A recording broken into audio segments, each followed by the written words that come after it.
I'm just going to bring you up to date a little on what we've done in Tennessee to try to encourage local farming. It goes back several years. The first thing we did 20 years ago that I didn't think would work, we passed a bill to allow microbreweries to try to compete with the large beer manufacturers. I had no idea it'd work, but it has. Since then, we've passed micro distilleries. The thing that I'm most proud of, we've made it legal to buy raw milk from the farmers like March did.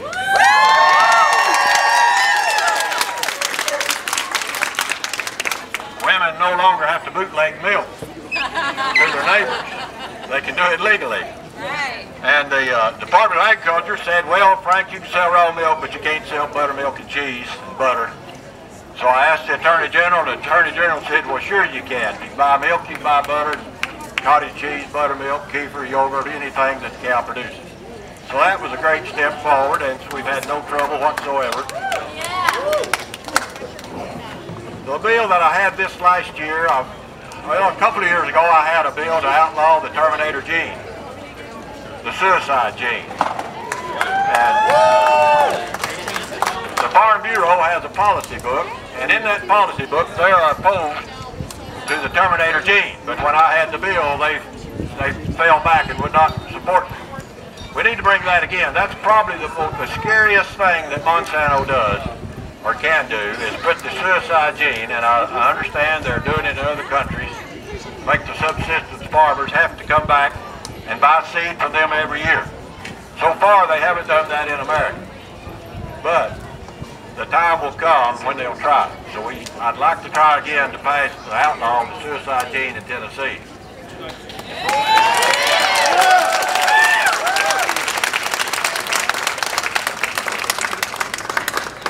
A couple of years ago I had a bill, I've had it again this year, and it's still alive. It will be heard the first Ag Committee in the Senate. You need to contact all your senators on the Ag Committee and your representatives in the House on the Ag Committee. And it's not much, but it's a start. It would require labeling for garden seeds and garden plants to let you know whether they're open pollinated, hybrid, or genetically modified. Now when hybrid seed came along, there was all kinds of laws passed to ensure that you knew that they had to put hybrid in big letters on bags of seed. There's pages of hybrid seed laws, but when GMO comes along, all of a sudden no one wants to touch it, and no one wants to label it. But if you have to label hybrid seed, you ought to have to label GMO seed.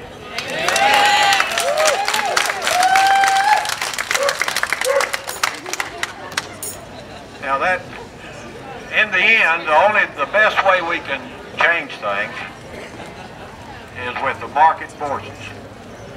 You're all involved in market forces. When you buy something, you send a message to the suppliers that you want more of it. You're going to have to start buying local food, local produce, non-GMO corn, non-GMO products. Now what I'm trying to get the University of Tennessee interested in, and the Farm Bureau and the Department of Ag, is what I call dual agriculture in Tennessee. No one's opposed to agriculture. I like big ag, I like small ag. There's room for both. Let big ag feed the world, let the local ag feed the community.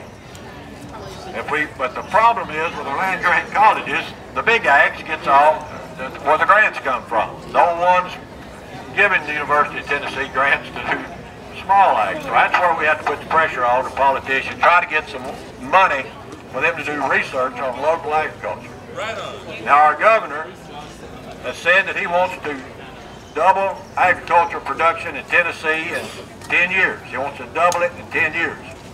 If he's going to double it, he's going to have to get local agriculture involved, because the big ag doing about all they can do. I don't see too much more that they can do. The biggest growth area is in local agriculture.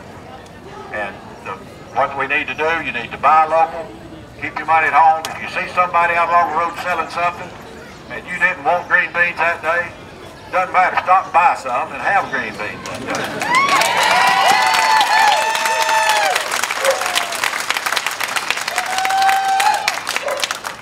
He won't be there next week when you plan on having green beans. But what you need to do, when you see local produce, buy it. Does it cost more? Yeah.